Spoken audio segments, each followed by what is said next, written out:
Pernah kepikiran nggak sih, gimana caranya teks-teks suci yang umurnya udah ratusan tahun itu bisa diubah jadi sebuah sistem hukum yang komprehensif, sistem yang bisa menjawab tantangan zaman?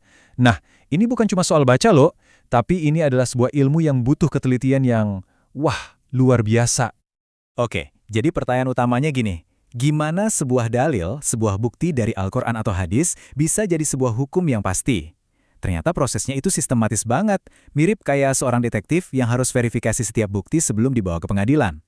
Peta kita untuk penjelajahan kali ini adalah sebuah kitab klasik karya Al-Tilmisani. Judulnya Miftah Al-Wusul, yang kalau diartiin secara harfiah itu kunci untuk sampai. Kitab ini ngasih kita 4 ujian yang harus dilewati setiap dalil sebelum bisa jadi landasan hukum. Yuk kita lihat satu persatu. Ujian pertama, dan ini yang paling fundamental, adalah soal otentisitas. Jadi, sebelum seorang ahli hukum atau fuqaha melihat makna sebuah dalil, mereka harus pastikan dulu, dalil ini beneran nggak sih asalnya dari sumber yang asli, yaitu Nabi Muhammad? Nah, buat ngecek ini, mereka ngandelin sesuatu yang namanya sanad. Sanad ini bisa dibilang tulang punggung dari semuanya. Anggap aja sanad itu kayak rantai perawi ya. Daftar nama orang-orang yang saling nyambung, nyampein sebuah hadis dari satu generasi ke generasi berikutnya sampai mentok ke Nabi. Dan yang pasti, rantai ini harus kuat, nggak boleh ada yang putus. Yang menarik nih, para ulama itu nggak nganggap semua rantai ini sama kuat. Mereka bagi jadi 2 kategori utama. Ada yang namanya mutawatir, ini hadis yang diriwayatin sama orang banyak banget di setiap generasi, jadi mustahil mereka semua janjian buat bohong. Ini levelnya udah pasti. Terus ada ahad, yang jalurnya lebih sedikit. Nah, yang ini nih yang butuh investigasi jauh lebih dalam. Terus gimana cara mereka memeriksa setiap mata rantai? Jadi setiap perawi dalam sanad itu harus memenuhi 2 syarat yang super ketat. Pertama adalah, artinya dia harus punya integritas moral dan keadilan yang nggak tercelah. Kedua, dhabt, yang artinya punya ingatan yang presisi dan akurasi yang tinggi banget. Kalau ada satu aja perawi yang diragukan, wah, seluruh hadisnya bisa dipertanyakan. Oke, sekarang kita lanjut ke ujian kedua. Anggaplah sebuah dalil udah dinyatakan otentik. Tapi kerjaan belum selesai. Sekarang, para ahli hukum harus menganalisis maknanya. Sebenarnya, apa sih pesan yang mau disampaikan oleh dalil ini? Hal pertama yang mereka sadari adalah, wahyu itu datangnya nggak cuma dalam satu bentuk. Ada qaul atau perkataan langsung dari Nabi, terus ada fi'il, yaitu perbuatan yang beliau contohkan langsung, dan yang paling menarik, ada takrir atau persetujuan diam-diam.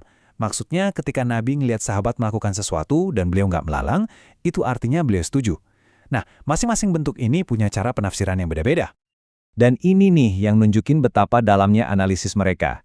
Para ahli hukum itu nggak cuma lihat mantuk atau apa yang diucapkan secara jelas, tapi juga mafhum, yaitu apa yang tersirat di baliknya. Mereka benar-benar menggali makna di balik kata-kata buat dapetin pemahaman yang paling utuh. Oke, dalilnya udah otentik, maknanya juga udah jelas. Tapi, ada satu lagi ujian yang penting banget. Aturan hukum yang diambil dari dalil ini masih berlaku nggak? Atau jangan-jangan udah diganti sama aturan yang lebih baru?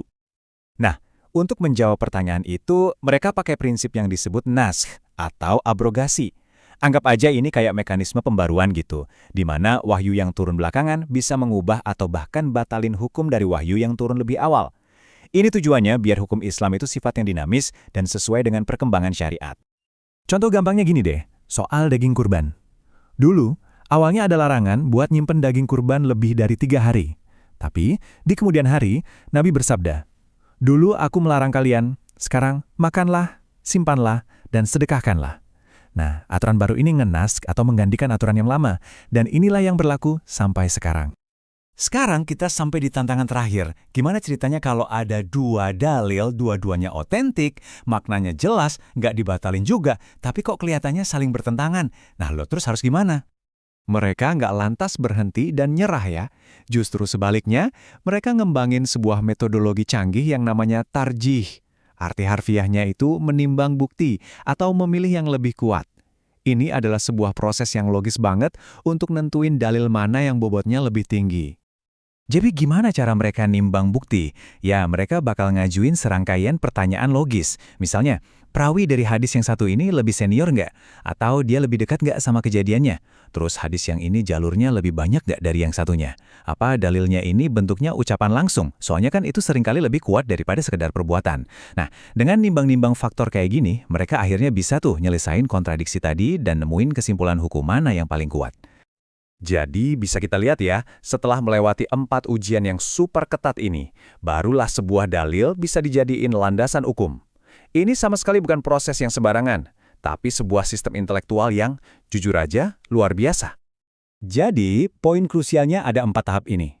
Pertama, verifikasi keaslian rantai sanadnya. Kedua, analisis makna yang jelas dan yang tersirat. Ketiga, pastikan aturan yang nggak dibatalkan. Dan keempat, kalau ada pertentangan, timbang buktinya untuk nemuin yang paling kuat. Sebuah proses validasi yang berlapis-lapis. Pada akhirnya, yang kita lihat ini adalah sebuah tradisi intelektual yang sangat menjunjung tinggi kritik sumber, konsistensi yang logis, dan sebuah pendekatan yang sangat sistematis dalam mengelola pengetahuan. Ini adalah ilmu pengetahuan dalam arti yang sesungguhnya. Dan ini membawa kita ke sebuah pertanyaan terakhir. Sistem yang dirancang 700 tahun lalu untuk memfilter kebenaran dari lautan informasi lisan ini, kira-kira pelajaran apa ya yang bisa kita ambil darinya, terutama dalam menghadapi banjir informasi di era digital kita sekarang ini? Coba kita renungkan.